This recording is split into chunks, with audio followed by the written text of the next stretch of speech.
Hello, everybody, and welcome to this edition of Ways with Words. Now, today we have Subin Varghese, who is the assistant professor Subin to this platform. Thank you, sir. This edition of Ways with Words. ഞാൻ ഇതൊരു Malayalam English class ആയിട്ടാണ് കേട്ടോ മുമ്പോട്ട് പോകുന്നത്. കാരണം നമുക്ക് മെജോറിറ്റിയും distance എഡ്യൂക്കേഷനിൽ വരുന്ന കുട്ടികൾ നമ്മളുടെ ഒപ്പം വരാറുണ്ട്. ഇംഗ്ലീഷ് സ്കിൽസ് 1 ചാനൽ വ്യൂ ചെയ്യുന്നുണ്ട് ഒരുപാട് പേര്. So definitely this will be A different experience. ചിലപ്പോൾ ഇത് നിങ്ങളുടെ ക്ലാസ്സിലൊക്കെ നേരത്തെ പഠിപ്പിച്ചിട്ടുണ്ടാകാം, ചിലർക്കെങ്കിലും ഈ കഥ ചിലപ്പോൾ നിങ്ങൾക്ക് കേട്ടിട്ടുണ്ടാകാം. അങ്ങനെയൊക്കെ ഉള്ളവർക്കാണെങ്കിൽ ഇതൊരു റിവിഷൻ ആയിട്ട് നിങ്ങൾക്ക് കാണാം. If you are listening for this for the first time, definitely please go into the textbook also. കാരണം വളരെ ചെറിയൊരു പോർഷൻ ആണ് സത്യത്തിൽ അപ്പോയിന്റ്മെന്റ് ഇൻ സമാര എന്ന് പറയുന്ന വില്യം സോമർസെറ്റ് മോഗം എന്ന ആൾ എഴുതിയിരിക്കുന്ന ഈ ഒരു കഥ എന്ന് പറയുന്നതിനേക്കാളും നല്ലത് ഷോർട്ട് സ്റ്റോറി എന്ന് വേണമെങ്കിൽ നമുക്ക് തന്നെ സൂചിപ്പിക്കാം. വളരെ ഷോർട്ടാണ്, പക്ഷെ ഒരുപാട് അർത്ഥങ്ങൾ അതിലൂടെ പറയുന്നുണ്ട്. നമുക്ക് നോക്കാം എന്താണ് വില്യം സോമർസെറ്റ് മോഗം അപ്പോയിന്റ്മെന്റ് ഇൻ സമാര എന്ന് പറയുന്ന എഴുത്തിലൂടെ ടെക്സ്റ്റിലൂടെ പറയുന്നത് എന്നുള്ളത്. Moving on to the next slide. About the author. So if you have your textbook with you, these are the things which have been taken from your textbook itself, but എല്ലാ ഡീറ്റെയിൽസും നമുക്ക് സ്ലൈഡിനകത്ത് include ചെയ്യാൻ പറ്റില്ല. So go through your textbook for sure, and especially ഇതുപോലുള്ള നമ്മളുടെ ക്ലാസ്സുകൾ ഇനി തുടരെ വരുന്നുണ്ട്. സോ ഇത് നിങ്ങൾ ആദ്യമായിട്ടാണ് കാണുന്നതെങ്കിൽ നമ്മുടെ ചാനൽ സബ്സ്ക്രൈബ് ചെയ്യാൻ മറക്കരുത്. ഇംഗ്ലീഷ് സ്കിൽസ് 1 എന്നാണ് ചാനലിന്റെ പേര്. ആൻഡ് ഈ ലിങ്ക് നിങ്ങളിലേക്ക് എത്തിച്ച നിങ്ങളുടെ ഫ്രണ്ട്സിനോട് ഒരുപാട് നന്ദി പറയാൻ നിങ്ങൾ ബാധ്യസ്ഥരാണ് കേട്ടോ. കാരണം അവരിത് യൂസ് ചെയ്ത് അതിന്റെ ഗുണം നിങ്ങൾ മനസ്സിലാക്കിയതിന് ശേഷമാണ് അവർ നിങ്ങൾക്ക് ഷെയർ ചെയ്ത് തന്നിരിക്കുന്നത്. Okay, moving on to the chapter about the author. So William Somerset മോഗം, Somerset മോഗം എന്നാണ് നിങ്ങൾക്ക് ടെക്സ്റ്റ് ബുക്കിൽ ഉണ്ടാവുക. he was a writer. So അദ്ദേഹത്തിന്റെ കാലഘട്ടം എന്ന് പറയുന്നത് 1874 മുതൽ 1965 വരെയാണ്. 1874 to 1965. This is the person, as you can see on the screen. He was a British playwright, novelist, short story writer. തുടക്കം തന്നെ നിങ്ങൾ കണ്ടിട്ടുണ്ടാവും, അദ്ദേഹം ഒരു പ്ലേ റൈറ്റ് ആയിരുന്നു, ഡ്രാമാസ് എഴുതുന്ന ഒരു വ്യക്തിയായിരുന്നു ഒന്ന്. രണ്ടാമത്തത് നോവലിസ്റ്റ് ആണ്, നോവലുകൾ എഴുതുന്ന ഒരു വ്യക്തിയാണ്. ഷോർട്ട് സ്റ്റോറി റൈറ്റർ ആണ്. അപ്പോൾ കൂടുതലും പ്രോസ് ആണ് അദ്ദേഹം കൈകാര്യം ചെയ്യുന്നത് എന്നുള്ളത് നിങ്ങൾക്ക് ഇതിനോടകം മനസ്സിലായിട്ടുണ്ടാകും. He was born in Paris, and though he was qualified as a surgeon, he did not practice. Surgeon എന്ന് പറയുമ്പോൾ ഒരു ഡോക്ടറാണ് അദ്ദേഹം. പ്രൊഫഷണലി അദ്ദേഹം ഒരു ഡോക്ടർ ആണെങ്കിലും he did not go for the practice of a surgeon. Rather, he was working with literature. And his notable works are കുറെ അധികമുണ്ട്, പക്ഷെ അതിൽ ഏറ്റവും ലാസ്റ്റ് ആയിട്ട് ഞാൻ സൂചിപ്പിക്കാൻ പോകുന്ന ഒരു വർക്കിന്റെ ഭാഗമാണ് നമ്മൾ പഠിക്കാൻ പോകുന്നത് കേട്ടോ. First novel, Lisa of Lambeth, was published in the year 1897. Of Human Bondage, 1915. The Moon and Sixpence, 1916. The Painted Veil, 1925. Cakes and LA, 1930. And The Razor's Edge, 1944. These were his novels. ഇത് ഇത്രയും അദ്ദേഹത്തിന്റെ novels ആയിരുന്നു. ഇനി പോകുന്നത് പ്ലേസിലേക്കാണ്, ഡ്രാമാസിലേക്കാണ്. അത്രയും പറഞ്ഞതെല്ലാം അദ്ദേഹത്തിന്റെ novels ആയിരുന്നു. And the last one which I am going to discuss is about his plays. അദ്ദേഹത്തിന്റെ പ്ലേസ് ഏതൊക്കെയാണെന്നുള്ളത് നോക്കാം. His plays include Lady Frederick 1907, Jack Straw 1912, the unknown 1920, our betters 1923, constant wife 1927, and Sheppey 1933. Now the portion which you are going to learn, Appointment in Samara എന്ന് പറയുന്ന ഈ ഒരു portion actually ഷെപ്പെ എന്ന് പറയുന്ന ഡ്രാമയുടെ ഏറ്റവും ലാസ്റ്റ് ഭാഗത്തുള്ളതാണ് കേട്ടോ. അതിലുള്ള ഒരു കഥാപാത്രത്തോട് മറ്റൊരു കഥാപാത്രം, ആരാണ് ആ കഥാപാത്രം എന്നുള്ളത് നമുക്ക് നോക്കാം. കഥാപാത്രം സംസാരിക്കുന്നതായിട്ടുള്ള ഒരു ഭാഗമാണ്. നേരത്തെ പറഞ്ഞ പോലെ തന്നെ വളരെ ഷോർട്ടായിട്ടുള്ള ഒരു സാധനമാണെങ്കിൽ പോലും, ചെറുകഥയാണെങ്കിൽ പോലും ഒരുപാട് അർത്ഥങ്ങളുള്ള ഒരു കഥയാണിത്. ഓക്കെ, നോക്കാം നമുക്ക് എന്തൊക്കെയാണ് അതിനകത്ത് സംഭവിക്കുന്നത് എന്നുള്ളത്. ഇൻട്രൊഡക്ഷൻ. അപ്പോൾ തുടക്കത്തിൽ തന്നെ എനിക്ക് നിങ്ങളോട് ചോദിക്കാനുള്ള ഒരൊറ്റ ചെറിയൊരു ചോദ്യമാണ്. What you mean by taking an appointment? എന്താണ് ഒരു അപ്പോയിന്റ്മെന്റ് എന്ന് വെച്ചാൽ? കാരണം നമ്മുടെ ടെക്സ്റ്റിലുള്ള ടൈറ്റിൽ അനുസരിച്ച് അപ്പോയിന്റ്മെന്റ് ഇൻ സമാര എന്നുള്ളതാണ് ശരിക്കും ചാപ്റ്ററിന്റെ പേര്. സോ അപ്പോയിന്റ്മെന്റ് എന്ന് വെച്ചാൽ എന്താണ്? ചിത്രത്തിൽ കാണുന്ന പോലെ actually we are trying to book a space, a slot at a particular time and date. Maybe even at a place also. ഏതെങ്കിലും ഒരു പർട്ടിക്കുലർ സ്ഥലത്ത് ഏതെങ്കിലും ഒരു സമയത്ത് ഒരു വ്യക്തിയെ മീറ്റ് ചെയ്യാം അല്ലെങ്കിൽ മീറ്റ് ചെയ്യാനുള്ള മുൻകൂട്ടിയുള്ള ഡിസിഷൻ മേക്കിംഗ് ആണ് അപ്പോയിന്റ്മെന്റ് എന്ന് വെച്ചിട്ടുണ്ടെങ്കിൽ. And here comes the definition: an arrangement to meet someone at a particular time and place. ഒരു പർട്ടിക്കുലർ ആയിട്ടുള്ള സമയത്ത് സ്ഥലത്ത് വെച്ച് ഒരു വ്യക്തിയെ മീറ്റ് ചെയ്യാം എന്നുള്ള ഒരു അറേഞ്ച്മെന്റ് ആണ് അപ്പോയിന്റ്മെന്റ് എന്ന് വെച്ചാൽ. കൂടുതൽ ചോദ്യങ്ങൾ വരികയാണ് കേട്ടോ. ചോദ്യങ്ങൾ ചോദിക്കാൻ കാരണം വളരെ സിമ്പിൾ ആണ്. ഇതൊക്കെ റെട്ടറിക്കൽ ആയിട്ടുള്ള ആൻസേഴ്സ് തന്നെയാണ്. ചോദ്യം 1 ഇതാണ്: life or death, which one would you prefer? നിങ്ങളോട് ഇപ്പൊ പെട്ടെന്ന് ഒരാൾ വന്നിട്ട് ചോദിക്കുകയാണ്, നിനക്ക് ജീവിക്കണോ മരിക്കണോ, എന്തായിരിക്കും നിങ്ങൾ ചൂസ് ചെയ്യാം? ഓബ്വിയസ്ലി സത്യസന്ധമായിട്ട് പറഞ്ഞിട്ടുണ്ടെങ്കിൽ ജീവിക്കണം എന്നുള്ളത് തന്നെയാണ് നിങ്ങളുടെ ഉത്തരം, അല്ലെ? മരിക്കാനായിട്ട് എനിക്ക് മരിച്ചാൽ മതി എന്ന് ചിലപ്പോൾ നിങ്ങൾ പണ്ടെപ്പോഴെങ്കിലും ഒക്കെ ചിന്തിച്ചിട്ടുണ്ടാകാം, ഓ മരിച്ചാൽ മതിയായിരുന്നു എന്ന്. പക്ഷേ ജീവിക്കണോ മരിക്കണോ, നിനക്ക് ഇപ്പൊ 2 ചോയ്സ് തരാം, ജീവിക്കണോ മരിക്കണോ എന്ന് ചോദിച്ചിട്ടുണ്ടെങ്കിൽ സത്യസന്ധമായിട്ട് പറഞ്ഞിട്ടുണ്ടെങ്കിൽ നിങ്ങൾ ജീവിക്കണം എന്ന് തന്നെയാണ് പറയുക. എന്തുകൊണ്ടാണ് അങ്ങനെ പറയാൻ കാരണം? നിങ്ങൾക്ക് എന്താ മരണത്തെ പേടിയുണ്ടോ? അപ്പൊ ഇതേ ചോദ്യം ചിലപ്പോ ചില ആൾക്കാരോട് ചോദിച്ചിട്ടുണ്ടെങ്കിൽ പറയും എനിക്ക് മരണത്തെ പേടിയാണ്. ഭൂരിപക്ഷം ആൾക്കാരും തരുന്ന ഉത്തരം മരണത്തെ പേടിയാണ് എന്നുള്ളതാണ്. പക്ഷെ ചില ആൾക്കാർ പറയും ഞങ്ങൾക്ക് മരണത്തെ പേടിയില്ല എന്ന് പറയും. അതിന് കാരണം ചോദിച്ചിട്ടുണ്ടെങ്കിൽ പറയും ഞാൻ എന്തായാലും ജനിച്ചില്ലേ, അപ്പൊ പിന്നെ എന്തായാലും മരിക്കും. നമ്മൾ ജനിച്ചിട്ടുണ്ടെങ്കിൽ നമ്മൾ മരിക്കും, ഒരു ദിവസം നിശ്ചയമായിട്ടും സംഭവിക്കും. So but majority believe that death is something which is tragic and that is something to be feared about. പേടിക്കേണ്ട ഒന്ന് തന്നെയാണ് മരണം എന്നുള്ളത്. ഈ മരണം എന്ന് പറയുന്ന തീമുമായി ബന്ധപ്പെടുന്ന ഒരുപാട് സിനിമകളുണ്ട്. പഴയ ഒരു സിനിമ എനിക്ക് പെട്ടെന്ന് ഓർമ്മ വന്നത്, തിലകൻ നടനായിട്ടുള്ള തിലകൻ അഭിനയിച്ചിട്ടുള്ള ഒരു മൂവി ഉണ്ടായിരുന്നു. മൂവിയുടെ പേര് ഞാൻ മറന്നുപോയി. അതിനകത്ത് തിലകൻ ഒരു കാലനായിട്ടാണ് വരുന്നത്. ഈ കാലന്റെ റോള് നിങ്ങൾ പല സിനിമയ്ക്കകത്തും കണ്ടിട്ടുണ്ടാവില്ല. കാലൻ എപ്പോഴും ഒരു പോത്തിന്റെ പുറത്ത് ഒരു കയറൊക്കെ കയ്യിൽ പിടിച്ച് ചുഴറ്റിക്കൊണ്ട് ആൾക്കാരെ വല വീശി പിടിക്കാനായിട്ട് നടക്കുന്ന ഒരു വ്യക്തി, അല്ലെ? കാലനാണ് എന്ത് ചെയ്യുന്നത്? ഒരാളുടെ മരണത്തെ നിശ്ചയിക്കുന്നത്. കാലൻ കൂട്ടിക്കൊണ്ടുപോയി, അല്ലെ? ആൾക്കാർ മരിച്ചു കഴിയുമ്പോൾ നമ്മൾ അങ്ങനെയാണ് പറയാ, കാലം ചെയ്തു, അല്ലെ? ഒരു പർട്ടിക്കുലർ കാലഘട്ടം അയാൾ ജീവിച്ചിരുന്നു, ആ കാലം അദ്ദേഹം കഴിഞ്ഞു, കാലം ചെയ്തു എന്നാണ് രാജാക്കന്മാരൊക്കെ മരിക്കുന്ന സമയത്ത് നമ്മൾ പറയാറുള്ളത്. അപ്പോഴും മരണം എന്ന് പറയുന്ന തീം വളരെയധികം പ്രസക്തമാണ്, അല്ലെ? നമ്മുടെ ജീവിതത്തിൽ ആരെങ്കിലും പെട്ടെന്ന് നമുക്ക് നഷ്ടപ്പെടുന്ന സമയത്ത് ഒക്കെയാണ് നമുക്ക് ഭയങ്കരമായിട്ട് അതിനെ ഫീൽ ചെയ്യാം. Do you think you can outrun your fate? എപ്പോഴെങ്കിലും ചിന്തിച്ചിട്ടുണ്ടോ നിങ്ങൾക്ക് മരണത്തെ ഒന്ന് സ്കിപ്പ് ചെയ്ത് നോക്കാം എന്നുള്ളത്? ഹോളിവുഡ് മൂവി ആയിട്ടുള്ള ഫൈനൽ ഡെസ്റ്റിനേഷൻ എന്ന് പറയുന്ന ഒരു മൂവി ഉണ്ട്. അതിന് ആക്ച്വലി എനിക്ക് തോന്നുന്നു 3-4 എപ്പിസോഡ്സ് സീരീസ് ഉണ്ട് ആ മൂവി. അതിനകത്ത് അവർ വ്യക്തമായി പറയുന്ന ഒരു കാര്യം, യു കൻ നോട്ട് ഔട്ട്റൺ ഡെത്ത്. മരണം എന്ന് പറയുന്ന ഒരു സംഗതിയെ നിങ്ങൾക്ക് ഒരിക്കലും തോൽപ്പിക്കാനായിട്ട് സാധിക്കില്ല. ഫിലോസഫിക്കൽ ആയിട്ടൊക്കെ പറഞ്ഞിട്ടുണ്ടെങ്കിൽ ആത്യന്തികമായ സത്യം, പരമാർത്ഥം എന്ന് പറയുന്നത് ഒന്നേ ഉള്ളൂ, അത് മരണമാണ് എന്ന് പറയും. കാരണം അതിലും അപ്പുറത്തേക്ക് ഒരു ട്രൂത്ത് ഇല്ല, നാച്ചുറൽ ആയിട്ടുള്ള ഒരു ട്രൂത്ത് വേറെ ഒന്നുമില്ല. നിങ്ങള് സേതുരാമയ്യർ CBI എന്ന് പറയുന്ന സിനിമയ്ക്കകത്ത് തിലകന്റെ കഥാപാത്രം മമ്മൂട്ടിയുടെ കഥാപാത്രത്തോട് ചോദിക്കുന്ന 2-3 ചോദ്യങ്ങളിൽ ഒന്നാണ്, സൂര്യൻ ഉദിക്കുന്നത് എവിടെ എന്നൊക്കെ പറയുമ്പോൾ മമ്മൂട്ടി പറയുന്നത്, സൂര്യൻ എവിടെ ഉദിക്കുന്നോ അതാണ് കിഴക്ക്, അല്ലാതെ കിഴക്ക് വശത്താണ് സൂര്യൻ ഉദിക്കുന്നതെന്ന് ഒരിക്കലും നമുക്ക് പറയാൻ പറ്റില്ല എന്ന് പറയുന്ന പോലെ മരണം എന്ന് പറയുന്നത് തീർച്ചയാണ്, നിശ്ചയമാണ്. കാരണം ഞാൻ ഇങ്ങനെയൊക്കെ പറഞ്ഞു നിങ്ങളെ മരണത്തെക്കുറിച്ച് പറഞ്ഞ് ബോധ്യപ്പെടുത്തുകയല്ല ചെയ്യുന്നത്, മറിച്ച് നമ്മളുടെ ഈ അപ്പോയിന്റ്മെന്റ് ഇൻ സമാറ എന്ന് പറയുന്ന ചാപ്റ്റർ മരണത്തെക്കുറിച്ച് തന്നെയാണ് ഡീൽ ചെയ്യുന്നത്. അവസാനം ചോദിച്ച ചോദ്യത്തിലേക്ക് തന്നെയാണ് വരുന്നത്. നിങ്ങൾക്ക് മരണത്തെ ഔട്ട്റൺ ചെയ്യാൻ പറ്റുമോ? അതിനെ ഒഴിവാക്കി സ്കിപ്പ് ചെയ്യാൻ പറ്റുമോ? എസ്കേപ്പ് കീ എന്ന് പറയുന്ന ഒരു സംഗതി മരണത്തിനുണ്ടോ? പൊതുവെ നമുക്കറിയാം, മരണം എന്ന് പറയുന്നത് നമുക്ക് അൺഅവോയ്ഡബിൾ ആയിട്ടുള്ള സർക്കംസ്റ്റാൻസ് ആണ്, ഒരിക്കലും നമുക്ക് ജീവിതത്തിൽ നിന്ന് മാറ്റി നിർത്താൻ പറ്റുന്നതല്ല. രണ്ടാമത്തെ വേർഡ് സമാറ എന്നുള്ളതാണ്. സമാറ എന്താണ്, എങ്ങനെയാണെന്നുള്ളത് പറഞ്ഞുതരാം. സുറ മാൻ റാസ് എന്നുള്ളതാണ് ശരിക്കും സമാറയുടെ പൂർണ്ണ രൂപം, അല്ലെങ്കിൽ സമാറയുടെ പഴയകാല രൂപം എന്ന് പറയുന്ന പേരെന്ന് പറയുന്നത് സുറ മൻ റാ എന്ന് പറയുന്നതാണ്. ബാക്ക്ഗ്രൗണ്ടിൽ നിങ്ങൾ കാണുന്ന ഈ സ്ലൈഡിന്റെ ബാക്ക്ഗ്രൗണ്ടിൽ നിങ്ങൾ കാണുന്നത് ഗൂഗിൾ മാപ്പാണ്. ഇന്നത്തെ കാലഘട്ടത്തിൽ എവിടെയാണ് സമാറ എന്നുള്ളത്? സമാറ ഇറാഖിലാണ്, ബാഗ്ദാദിനടുത്താണുള്ളത്. ഓക്കെ, വിച്ച് മീൻ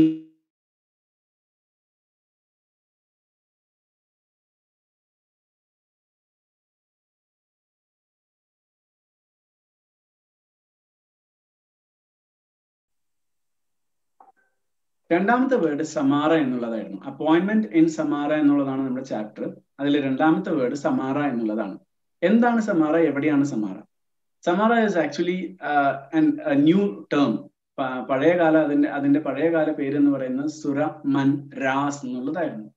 ഇറാഖിലാണ്, ബാഗ്ദാദിൽ നിന്ന് 70 മൈൽ അപ്പുറത്ത് കിടക്കുന്ന ടിഗ്രസ് നദിയുടെ തീരത്തുള്ള ഒരു സ്ഥലമാണ് സമാറ. And that is a place, and the meaning of that particular word Samara is a delight for all who see. കാണുന്നവർക്ക് കണ്ണിന് കുളിർമയേകുന്ന ഏതോ ഒരു സ്ഥലം, അതാണ് സമാറ എന്ന് പറയുന്നത്. മുസ്ലിം വിശ്വാസം അനുസരിച്ചാണെങ്കിൽ സുന്നി ഷിയ 2 മുസ്ലിം വിഭാഗക്കാരുണ്ട്. ഇവർക്കൊക്കെ വേണ്ടപ്പെട്ടൊരു പ്രാർത്ഥനാ സ്ഥലമായിരുന്നു സമാറ എന്ന് പറയുന്നത്. അതായത് ഒരു similar to a holy place, അത്രയും ഭംഗിയുള്ള അല്ലെങ്കിൽ അത്രയും ഹോളി ആയിട്ടുള്ള ഒരു സ്ഥലമാണ് സമാറ എന്ന് പറയുന്നത്. അപ്പൊ മരണവും ഹോളിനെസ്സും തമ്മിൽ എന്താണ് ബന്ധം? അപ്പോയിന്റ്മെന്റ് ആരുമായിട്ടാണ്, ആർക്കാണ് ഈ അപ്പോയിന്റ്മെന്റ് കിട്ടുന്നത്, തുടങ്ങിയ കാര്യങ്ങളാണ് ശരിക്കും പറഞ്ഞാൽ നമ്മൾ ചർച്ച ചെയ്യാൻ പോകുന്നത്. Moving to the next slide about the story. So on the screen you can see a picture. ഒരു കുതിരപ്പുറത്ത് ഒരാൾ പോകുന്നു, അതിന്റെ പുറകെ വലിയൊരു കാർമേഘം പോലെ ഒരു അസ്ഥികൂടത്തിന്റെ ഒരു ചിത്രം, അല്ലെ? കാണുമ്പോൾ തന്നെ ഒറ്റ നോട്ടത്തിൽ അറിയാം something dangerous is going to happen, അല്ലെങ്കിൽ മരണമാണെന്നുള്ളത് ഒറ്റ വാക്കിൽ പറയാൻ വേണമെങ്കിൽ, അല്ലെ? സോ എന്താണ് സമാറയിൽ സംഭവിക്കുന്നത് എന്നുള്ളതിന്റെ ഒരു ജിസ്റ്റ് ആദ്യം ഒന്ന് പറഞ്ഞു തരാം. Appointment in Samarra is a retelling of an Arabic tale. ശരിക്കും അപ്പോയിന്റ്മെന്റ് ഇൻ സമാറ എന്ന് പറയുന്നത് സോമർസെറ്റ് മോഗം എഴുതിയിട്ടുള്ള കഥയല്ല, മറിച്ച് അറബിക് ടെയിലായിട്ടുള്ള പഴയ ഒരു ഫോക്ലോർ ടെയിലാണ് അപ്പോയിന്റ്മെന്റ് ഇൻ സമാറ എന്ന് പറയുന്ന കഥയുടെ അടിസ്ഥാനം. It is in A 9th century Arabian Sufi story. 9ാം നൂറ്റാണ്ടിൽ ഉണ്ടായിട്ടുള്ള അറേബ്യൻ സൂഫി സ്റ്റോറിയാണ് ശരിക്കും പറഞ്ഞ അപ്പോയിന്റ്മെന്റ് ഇൻ സമാറ. പിന്നീട് ഇങ്ങോട്ട് പല കാലഘട്ടത്തിലായിട്ട് പല സ്ഥലങ്ങളിൽ ഇതേ തീമോട് കൂടി അല്ലെങ്കിൽ ഇതേ കാര്യത്തോടു കൂടി അപ്പോയിന്റ്മെന്റ് ഇൻ സമാറ എന്നുള്ള പേരിൽ കഥകൾ വന്നിട്ടുണ്ട്. സോമർസെറ്റ് മുഗം included this tale at the end of his last play, ഷെപ്പേ. ഷെപ്പേ എന്ന് പറയുന്ന നാടകത്തെ കുറിച്ച് നമ്മൾ നേരത്തെ സംസാരിച്ചിരുന്നു. നാടകം അദ്ദേഹത്തിന്റെ ലാസ്റ്റ് ആയിട്ടുള്ള ഒരു നാടകമാണ്. അതിന്റെ ഏറ്റവും അവസാന ഭാഗത്തേക്ക് പറഞ്ഞിരിക്കുന്ന ഒരു ചെറുകഥയാണ് അപ്പോയിന്റ്മെന്റ് ഇൻ സമാറ എന്ന് പറയുന്നത്. As a conversation between the protagonist Sheppey and death. അപ്പൊ ഈ പറയുന്ന നാടകത്തിനകത്ത് ഷെപ്പേ എന്ന് പറയുന്ന പ്രൊട്ടഗോണിസ്റ്റ്, കഥാനായകനും ഡെത്തും തമ്മിലുള്ള സംഭാഷണമാണ് ശരിക്കും പറഞ്ഞ ഈ appointment in സമാറ. An older tale is also found in Babylonian Talmud Sukha, which involves King Solomon, an angel of death, and 2 scribes of King Solomon. ഇതിന്റെ തന്നെ വളരെ പഴയൊരു വേർഷൻ നമുക്ക് കാണാൻ പറ്റും. ഇതേ കഥയുടെ പഴയ വേർഷൻ ബാബിലോണിയൻ കൾച്ചർ എടുത്ത് നോക്കിയിട്ടുണ്ടെങ്കിൽ അവിടെ കിങ് സോളമനെ കുറിച്ച് ബൈബിളിൽ പറയുന്ന ജ്ഞാനികളിൽ ജ്ഞാനി എന്നുള്ളതാണ്. ദ നോളജബിൾ പേഴ്സൺ ആയിട്ടാണ് അദ്ദേഹത്തെ സൂചിപ്പിക്കുന്നത്, പറയുന്നത്. അവിടെ സോളമനും ഏഞ്ചൽ ഓഫ് ഡെത്തും തമ്മിലുള്ള നടക്കുന്ന ഒരു കോൺവെർസേഷനും കൂടെ 2 സ്ക്രൈബുകളും ഉള്ള ഒരു കഥ ശരിക്കും പറഞ്ഞ ബാബിലോണിയൻ താൽമുഡ് സുക്കയിലും പറയുന്നുണ്ട്. അപ്പൊ അതിനർത്ഥം അപ്പോയിന്റ്മെന്റ് എന്ന് പറയുന്ന ഈ കഥ ശരിക്കും പറഞ്ഞാൽ ഇപ്പൊ പറഞ്ഞതല്ല, 9ാം നൂറ്റാണ്ട് മുതൽ പറഞ്ഞു വരുന്ന ഒരു അറേബ്യൻ സൂഫി കഥയാണ്. പിന്നീട് പലരും അതിന്റെ പല വേർഷൻസ് മുമ്പോട്ട് കൊണ്ടുവന്നു എന്ന് മാത്രം. Maugam's retelling of the story was used as an epigraph to a 1952 novel by John O'Hara. John ഒഹാര എന്ന് പറയുന്ന വ്യക്തി പിന്നീട് അദ്ദേഹത്തിന്റെ ഒരു നോവലിന്റെ എപ്പിഗ്രാഫില് ഈ മൗഗത്തിന്റെ ഈ സ്റ്റോറി തന്നെ ഉൾപ്പെടുത്തിയിട്ടുണ്ട്. ഒരേ കഥ തന്നെ പല രീതിയിൽ പലരും പറയുന്നു എന്ന് മാത്രം. നിങ്ങളിത് ഗൂഗിളിൽ ഒന്ന് ചുമ്മാ സെർച്ച് ചെയ്തിട്ടുണ്ടെങ്കിൽ, അപ്പോയിന്റ്മെന്റ് ഇൻ സമാറ എന്ന് പറഞ്ഞ് സെർച്ച് ചെയ്തിട്ടുണ്ടെങ്കിൽ നിങ്ങൾക്ക് ആദ്യം കാണുന്ന റിസൾട്ട് ഈ ജോൺ ഒഹാരയുടെ നോവലാണ്. അപ്പോയിന്റ്മെന്റ് ഇൻ സമാറ എന്ന് പറയുന്ന നോവലാണ് നിങ്ങൾ ആദ്യം കാണുക. യൂട്യൂബിൽ നിങ്ങൾ സെർച്ച് ചെയ്തിട്ടുണ്ടെങ്കിലും പല വേർഷൻസ് ആണ് ഇതേ സാധനത്തിന് കാണുക. ആൻഡ് നിങ്ങൾ BBC-യുടെ ഒരു നെറ്റ്ഫ്ലിക്സ് വേർഷനിൽ വന്നിരുന്ന ഷെർലക് ഹോംസിന്റെ സീരീസ് നിങ്ങൾ എടുത്തിട്ടുണ്ടെങ്കിൽ അതിലൊരു സീരീസിന്റെ പേരും അപ്പോയിന്റ്മെന്റ് ഇൻ സമാറ എന്നുള്ളതാണ്. എല്ലാം സിമിലർ ആയിട്ടുള്ള തീംസിലാണ് മുമ്പോട്ട് പോകുന്നത്. എല്ലാം ഏകദേശം ഒരേ കഥ തന്നെയാണ് പറയുന്നത്. ഡെത്തുമായിട്ടുള്ള ഒരു conversation, which means death is inevitable. The tale was also included in Jeffrey Archer's collection of short stories to cut a long story short. ആ ഒരു ഷോർട്ട് സ്റ്റോറിയിലും ഈ ജെഫ്രി ആർച്ചറുടെ ഈ ഷോർട്ട് സ്റ്റോറിയിലും ഇതേ കഥ പറയുന്നുണ്ട്. ഇനി മുമ്പോട്ട് പോകുന്നത് ടെക്സ്റ്റിലേക്കാണ്. ശ്രദ്ധിച്ചിരിക്കുക, വളരെ ചെറുതാണ്, പെട്ടെന്ന് തന്നെ തീരും. Death speaks. ഇവിടെ പ്രൊട്ടഗോണിസ്റ്റ് ആയിട്ടുള്ളത് ശരിക്കും ഡെത്ത് ആണ്.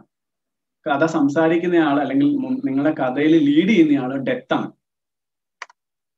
There was a merchant in Baghdad who sent his servant to market to buy provisions, and in a little while the servant came back, white and trembling, and said, "Master, just now when I was in the marketplace, I was jostled by a woman in the crowd." അപ്പൊ death സംസാരിച്ചു വരികയാണ്. ഷെപ്പെ എന്ന് പറയുന്ന കഥാപാത്രത്തോട് death പറയുന്നതാണ് കേട്ടോ ഈ കാര്യം.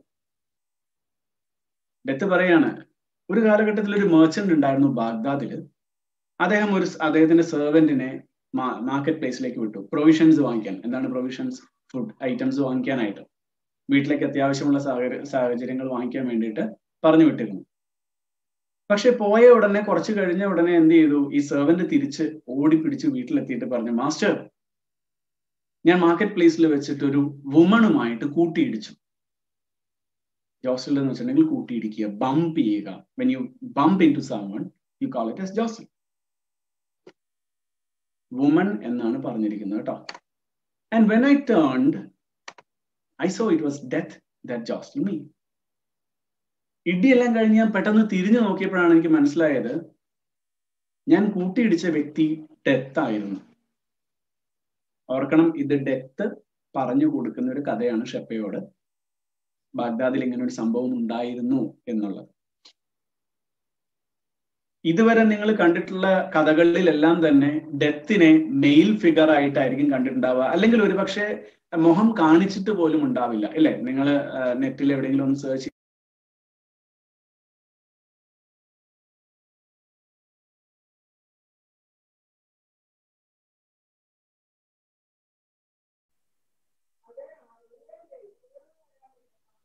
ഇതുവരെയുള്ള നിങ്ങൾ വായിച്ചിട്ടുള്ള കഥകളിലെല്ലാം തന്നെ ഡെത്തിന് മുഖമുള്ളതായിട്ട് ചിലപ്പോൾ നിങ്ങൾ കണ്ടിട്ടുണ്ടാവില്ല.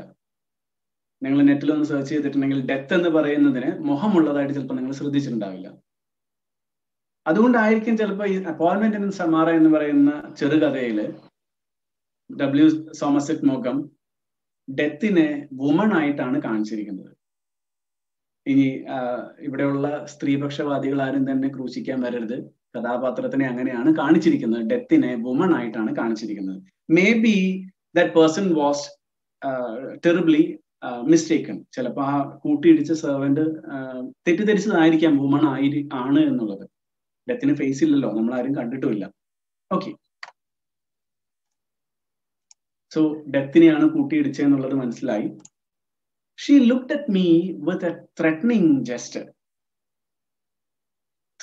ആ സ്ത്രീ കഥാപാത്രം എന്നെ നോക്കിയിട്ട് ഒരു ത്രെറ്റനിങ് ആയിട്ടുള്ള ജസ്റ്റർ കാണിച്ചു. എന്താണ് ത്രെറ്റനിങ് എന്ന് വെച്ചാൽ? ഭീഷണിപ്പെടുത്തുന്ന രീതിയിലുള്ള ഒരു നോട്ടം. ഡെത്താണ് കാണുന്നതെന്ന് ഓർക്കണം, ഡെത്തിനെയാണ് കാണുന്നതെന്ന് ഓർക്കണം. ഒപ്പം ഈ ഭീഷണിപ്പെടുത്തുന്ന നോട്ടം കൂടി ആവുമ്പോൾ സ്വാഭാവികമായിട്ടും എല്ലാവരും പേടിച്ചു. അതേ പേടി തന്നെയാണ് സെർവന്റിനും ഉണ്ടായിട്ടുള്ളത്.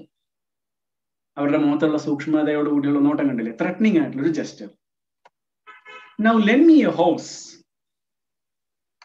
and I will ride away from the city and avoid my fate.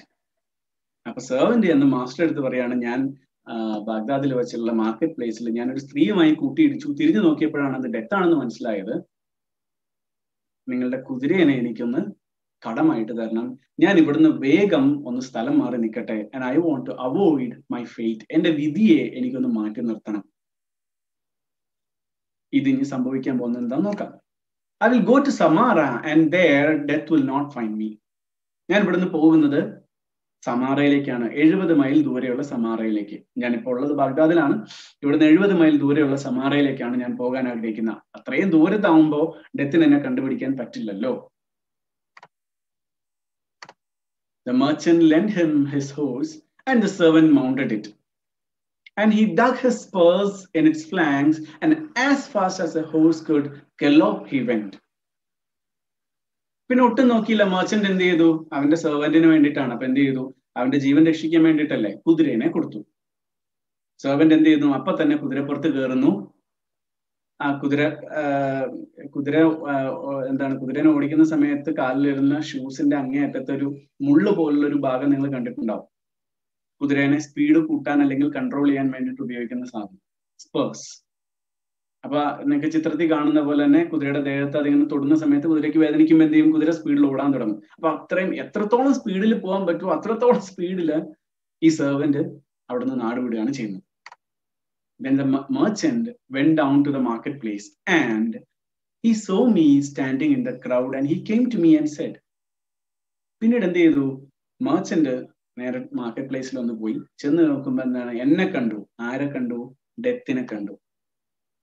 എന്നിട്ട് അവൻ എൻ്റെ അടുത്ത് വന്നിട്ട് എന്നോടൊരു ചോദ്യം, why did you make a threatening gesture to my servant when you saw him this morning? നീ എന്തിനാണ് വെറുതെ എന്റെ സെർവന്റിനെ പേടിപ്പിക്കുന്ന തരത്തിലുള്ള ഒരു നോട്ടം നോക്കിയത് എന്ന് മെർച്ചന്റ് ആരോട് പറഞ്ഞു? ഡെത്തിനോട് പറഞ്ഞു. That was not a threatening gesture, I said. ഞാൻ അവനെ ഭീഷണിപ്പെടുത്തുന്ന രീതിയിലൊന്നും നോക്കിയില്ലല്ലോ. It was only a start of surprise. But I was actually surprised. ഞാൻ ഭീഷണിപ്പെടുത്തുന്ന രീതിയിലൊന്നും അവനെ നോക്കിയിട്ടില്ല. പക്ഷെ അതൊരു സർപ്രൈസിങ് ആയിട്ടുള്ള ഒരു ഇമോഷനാണ് ഞാൻ സത്യത്തിൽ കാണിച്ചത്, ഞാൻ എക്സ്പ്രസ് ചെയ്തത്. I was astonished to see him in Baghdad, for I had an appointment with him tonight in Samarra. ഞാൻ അവനെ ബാഗ്ദാദിൽ നിൽക്കുന്നത് കണ്ടിട്ട് ശരിക്കും പറഞ്ഞ ആശ്ചര്യത്തോടു കൂടി ഞെട്ടിത്തെറിച്ച് ഞാൻ അങ്ങനെ നോക്കിയതാണ്. അല്ലാതെ ഒരിക്കലും ഞാൻ അവനെ ത്രെട്ടൻ ചെയ്തിട്ടില്ല, അവനെ ഒരിക്കലും ഞാൻ ഭീഷണിപ്പെടുത്തിയിട്ടില്ല. അതിന് കാരണം എന്താണ്? Because I had an appointment with that person tonight at Samarra. സമാറയിൽ ഇന്ന് രാത്രി ഞാൻ അവനുമായിട്ടൊരു അപ്പോയിന്റ്മെന്റ് ഉള്ളതായിരുന്നു. ഡെത്ത് സമാറയിലേക്ക് പോകാനിരുന്നതാണ്. ബാഗ്ദാദിൽ നിന്ന് ഓടി സെർവന്റ് എന്നെ ചെയ്യുന്നു, ഡെത്തിന്റെ അടുത്തോട്ട് തന്നെയാണ് പോയിരിക്കുന്നതെന്ന് ചുരുക്കം. Which means death is something which happens in our life and that is inevitable. ഒഴിവാക്കി കൂടാൻ പറ്റില്ലാത്തതാണ്, ഒരു തരത്തിലും നമുക്ക് അവോയ്ഡ് ചെയ്യാൻ പറ്റാത്തത് ഒന്നാണ്. And that's the story. Thank you. Thank you very much, Subin, for that wonderful explanation. എനിക്ക് പെട്ടെന്ന് ഓർമ്മ വരുന്നത് നമ്മുടെ യക്ഷിയുടെ കഥയാണ്, അയ്യ പണിവാളിയിലോ. അതെ അതെ അതെ. I think a brilliant explanation also from your part. കുട്ടികൾക്ക് അതെല്ലാം മനസ്സിലായി കാണുമെന്ന് വിശ്വസിക്കുക. So till the next lesson, stay tuned to the channel, subscribe to the channel, recommend this to your friends, and we have more and more coming. Thank you very much. Thank Bye. you.